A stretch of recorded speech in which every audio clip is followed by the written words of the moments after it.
古早时代查某人自细汉就爱拔骹，若等到要做人才来拔骹，已经袂赴啊。要嫁才拔骹，即句俗语就是讲，真侪代志需要事先准备的，拢无去做，等时间到啊才来做，已经伤慢啊。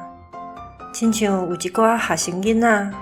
平常无照起工读书，明仔载要考试，才想着爱甲书拢扫出来，规暝无困，做暗公照，结局免想嘛知，书读袂完，考试嘛考了无好。话讲倒转来，拔骹是古代一种真变态的风俗，好佳早伫日本时代就废除啊。即句俗语，检采有人会听甲硬摇，咱就甲当作是一句时代性的俗语来理解，嘛随时提醒家己，